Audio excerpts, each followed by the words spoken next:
Hello and welcome on this day after Christmas. But when you see this, it may still be moving to Christmas or Christmas. So wishes for a very happy and holy Christmas to everyone. And this day now, immediately this year, after the 25th, is the Sunday between the observance of Christmas, the birth of the Lord, and the beginning of the new year, or the Feast of Mary, the Mother of God. The Sunday between remembers the Holy Family. It is a custom that has been part of our tradition for a number of years. Originally, and of course the whole issue of Holy Family, we'll talk a little bit about that. I smile because as we look at the readings, there are a number of choices, which in your parish or whatever Mass you attend may be a little different. So, for example, the first reading is either from the book of Sirach, chapter 3, verses 2 through 6 and 12 through 14, or from the first book of Samuel, chapter 2, verses 18 to 20 and verse 26. So you have a choice of first readings. Similarly, you have a choice in the second reading. One would be from the letter to the Colossians, chapter 3, verses 12 through 21. And because there's a kind of interesting aspect in the last part of that, you may get the shorter version, which would be chapter 3, verses 12 through 17. Or the second reading could be from the first letter of John, chapter 3, verses 1 through 2, verses 21 through 24. So all of that. But when it comes to the gospel, we're in agreement. It is from the gospel tradition of Luke, chapter 2, verses 41 through 52. So all of that's a little bit of a background on this observance, as I mentioned, of the Feast of the Holy Family, which developed out of the 19th century, the 1800s, in which there was a great deal of devotion and piety toward the Holy Family. And so it became, actually just 100 years ago now, one of the, in 1921, to be celebrated as the week between, as I mentioned, Christmas and New Year's. But in 1965, it was decided that this feast would become a permanent feast, and that's what we observe this time. So I give all of this background. I know that you're probably excited about it, but the point, of course, of observing the Holy Family. Now, when we think of the Holy Family, we think of Mary, Joseph, and Jesus. With that in mind, the readings, the gospel reading, this time, again taken from the gospel according to Luke, is the last episode in the 2 opening chapters of Luke's gospel. And it is the story traditionally entitled The Finding of Jesus in the Temple. It's the only story connected with Jesus that has anything to do with Jesus. Well, in this case, he's an adolescent, and as we'll see, the very date of his time of his age does play a part here. Otherwise, we know nothing of what happened to Jesus after his presentation in the temple and the beginning of his public ministry in the days of John the Baptist. So we have a big lacunae, a big absence. So it's the one episode in the canonical Gospels that tell us something about what Jesus and Mary, Joseph's relationships were. There are other Gospels, known as apocryphal works, which do tell stories of the infancy and early days and life of Jesus, but in the canonical tradition, only Luke records this particular event. The event happens at a time of the family, that would be Joseph, Mary, and Jesus, going up to Jerusalem to observe the Passover. That would make this perhaps a spring feast. Remember, the Passover was one of the three major feasts observed in Judaism, and therefore would have been a feast that was observed by the family. That would be. Now, again, keep in mind when I mention family, we perhaps always think of what we would call today the nuclear family, Mary, Joseph, and Jesus. But family in the world of the first century was much more inclusive, would include relatives of the father, perhaps relatives also of the mother, sisters, brothers, aunts, uncles, villagers. So the whole idea of family was much more extensive than it is today. And perhaps that's important too as we look at this story. This story pictures, therefore, and I might say maybe more accurately, the villagers of Nazareth coming up to Jerusalem.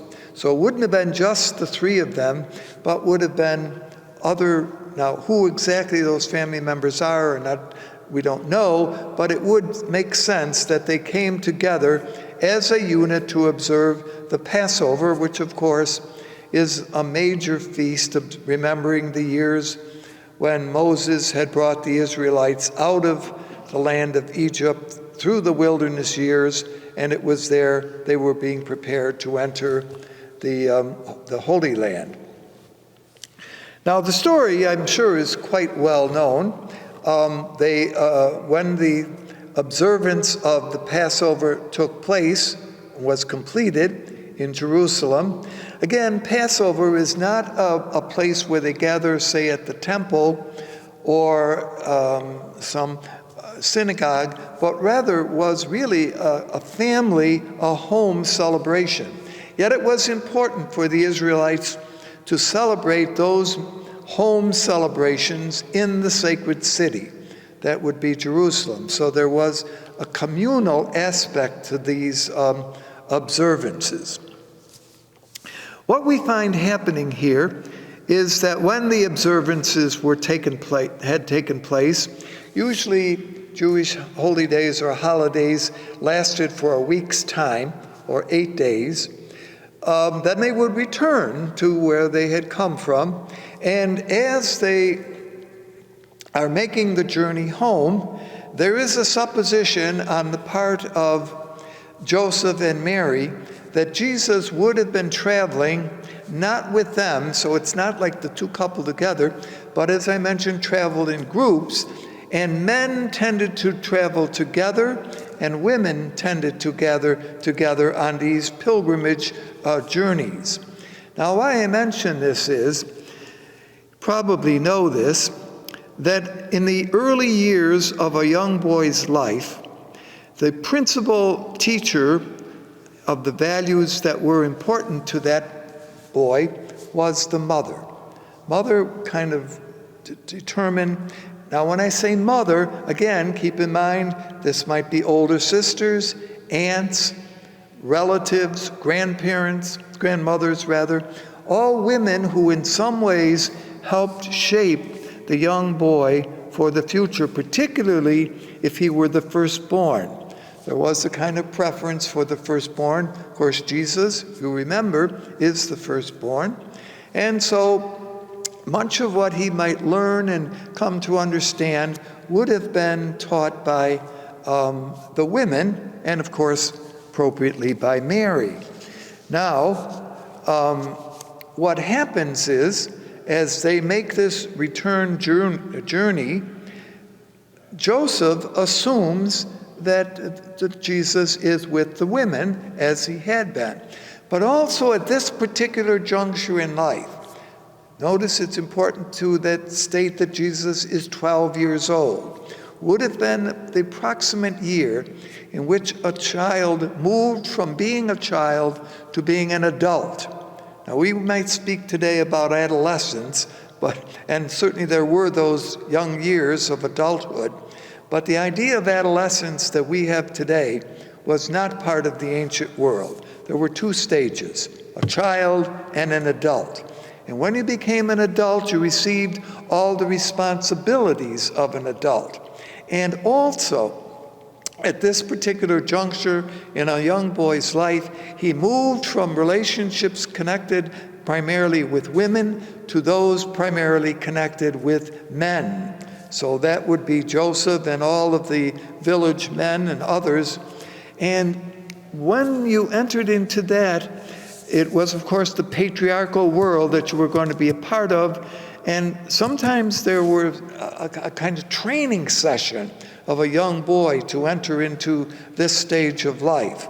It could be a tough time. The men would have certain little tests or trials that a boy was expected to undergo, so that he would come to know that suffering and disappointment were part of life, as well as the prerogatives of being a male leader in the families that later he would become a part of, especially if he chose to be a father.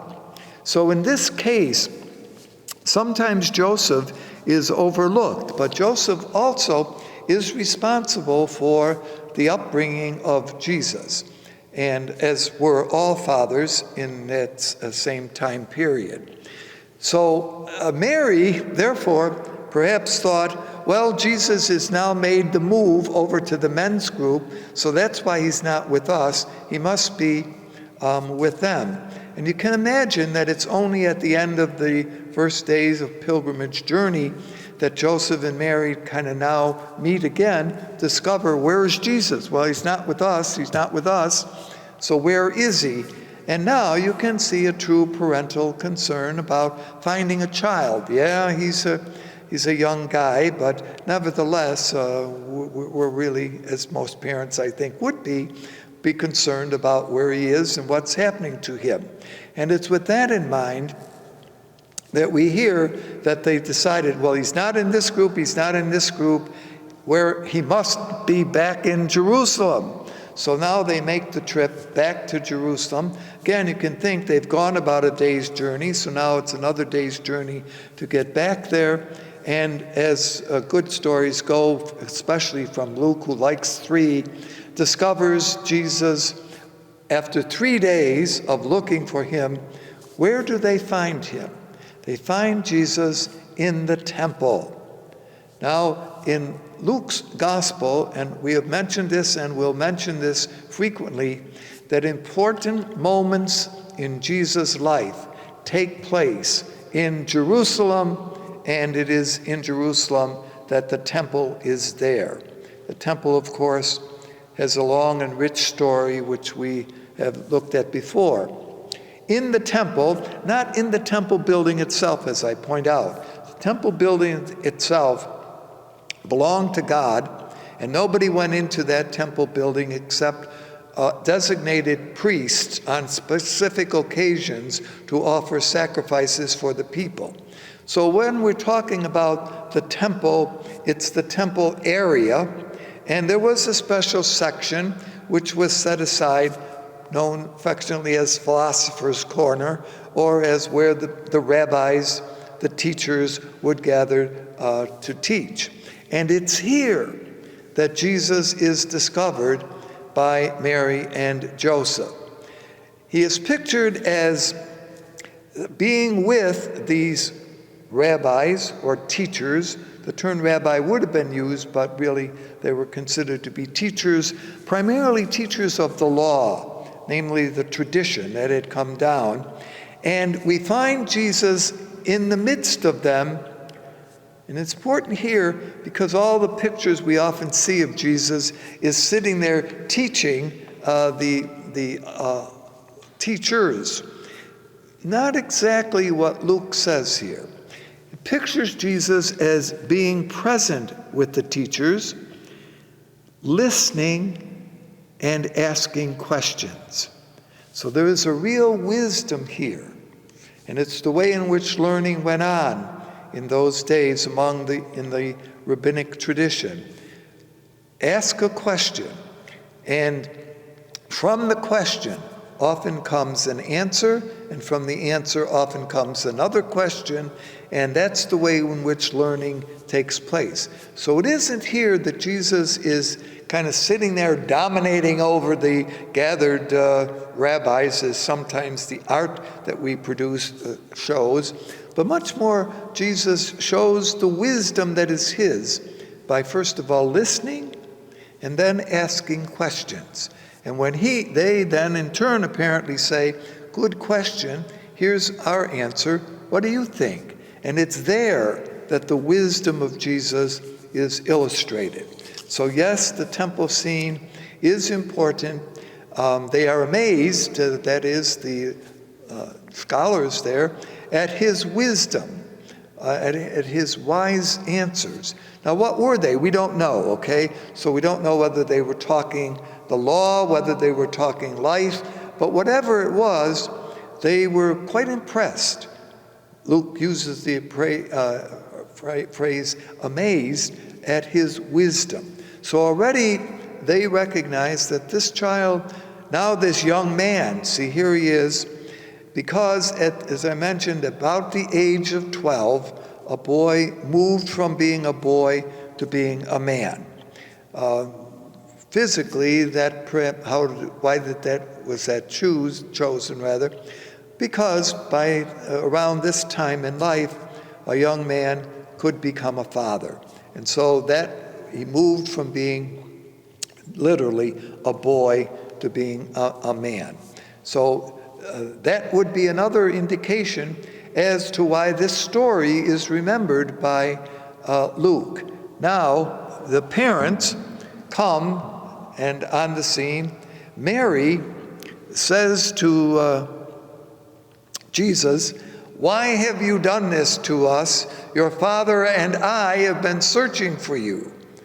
Well, now those of you who are parents would certainly appreciate Mary's concern, as was Joseph, at finding this child, this boy, 3 days after he had disappeared from their presence. So the question of Mary is pretty normal in a certain way. Delighted, I'm sure, that she found her son, but then raising the question, what'd you do this for? Have you ever lost someone? Have you ever lost a child? Have you ever been lost? And isn't that the way in which it works? At first, there's joy at being reunited, at finding the kid. And then you say, what did you do this for? Why didn't you stay with me like I told you? Isn't that pretty? And Luke, as this pretty human dialogue here takes place. Now, Jesus' response is, and this is a issue that translators kind of wrestle with here. Jesus says, "Did you not know that I must be in my Father's house?" is one of the more regular translations that is given here. But other translations of that same response on Jesus' part is, "Did you not know that I must be about my Father's affairs? That I must be doing the work of my Father." Now here, of course, is again a kind of little comparison. When we read the text here, must I not be about my Father's work? Well, Father, of course, should be an allusion to Joseph. But when we capitalize it and make must I not be about my Father's work, then of course the reference is to God. So translators have kind of looked at this and asked what is the appropriate response here of Jesus. Probably closer, that must I not be about my Father's affairs? What will Jesus be doing? What is his vocation? But to be the prophet, to be the proclaimer of the kingdom of God. Now, some would say, why would Mary and Joseph be surprised at the response that Jesus had given and at what was going on, as they obviously noticed all those kind of scholars sitting around with Jesus listening to him? Weren't they prepared for this? did they forget the episodes that have preceded in Luke's story? The angels gathering to announce the birth, the shepherds visiting, Simeon and Anna proclaiming that this child is destined for the rise and fall of many. Did they not know that there was something special about Jesus and that maybe this was the beginning of that? We can only speculate.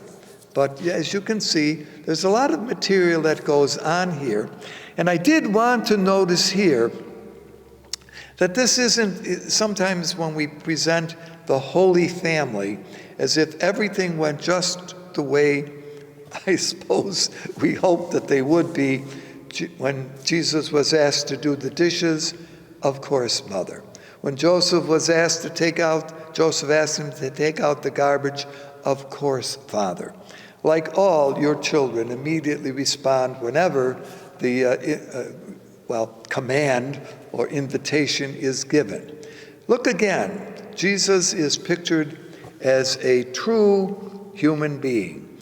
And I suspect that he rebelled, maybe that's too strong a word, but said, why do I have to do this? And so here, and this may be one point that Luke is making, Jesus, in coming into his own, now as I mentioned earlier, in passing from the kind of family formed by women to the family formed by the men, was growing up. And therefore, he would grow in wisdom and strength and grace before men. So again, this is the last episode that Luke presents before it begins the public ministry with the annunciations of John the Baptist, etc.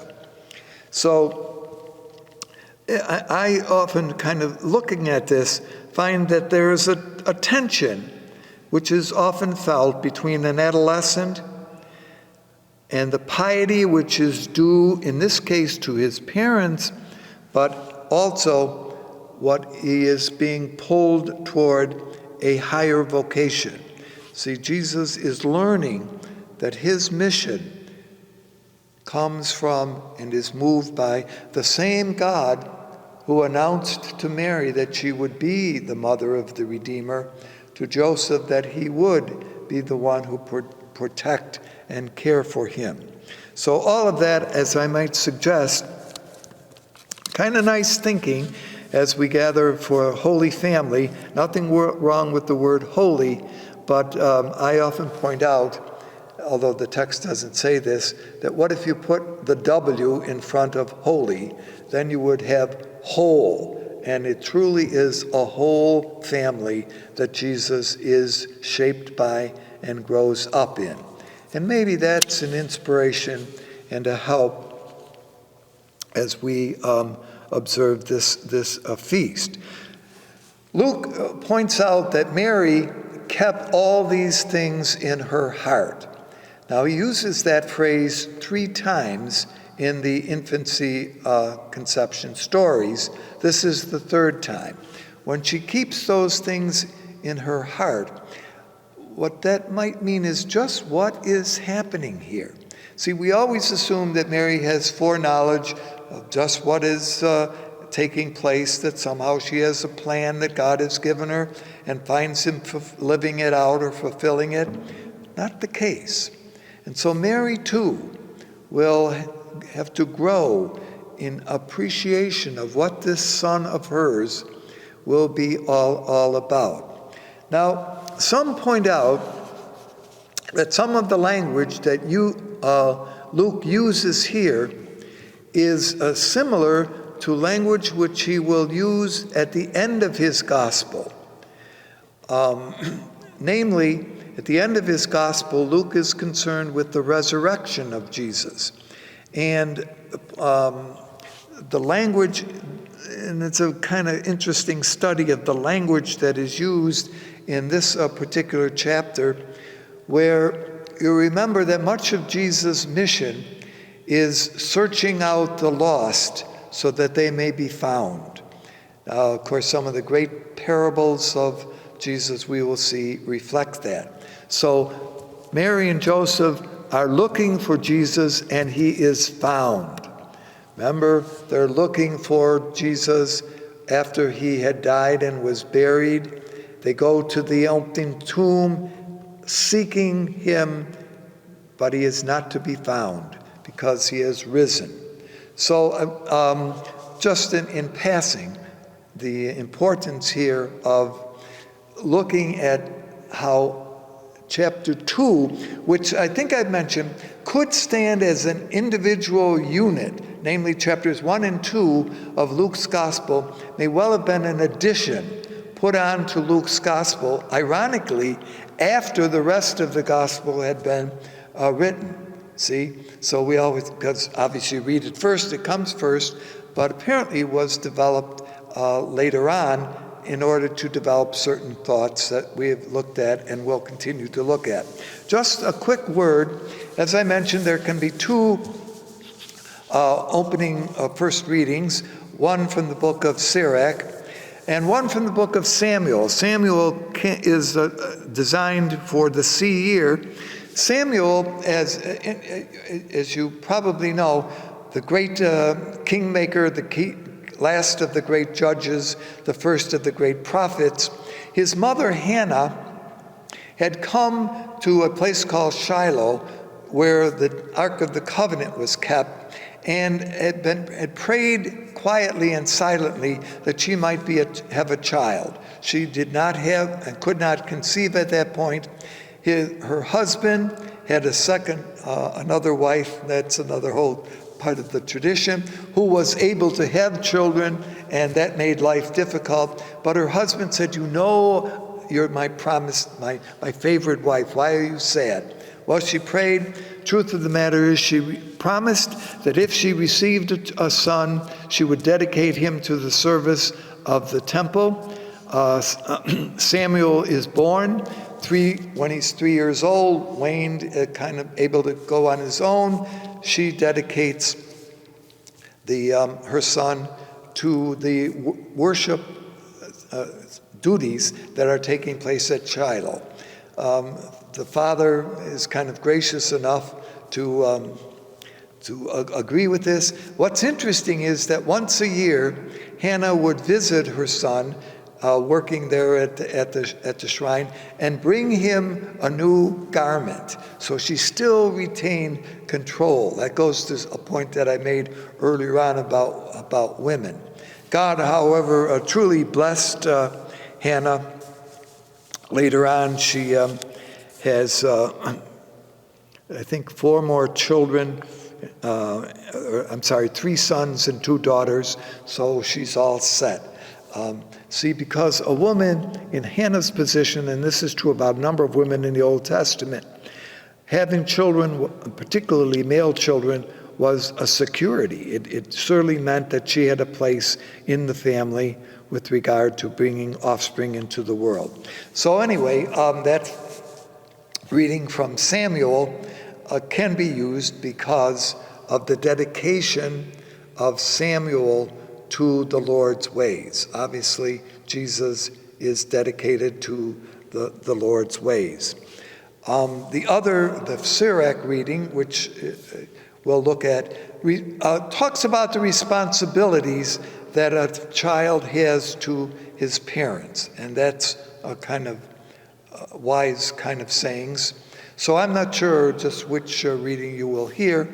And the second reading, particularly the reading from the Colossians, talks about relationships, particularly parent to child, but also husband to wife.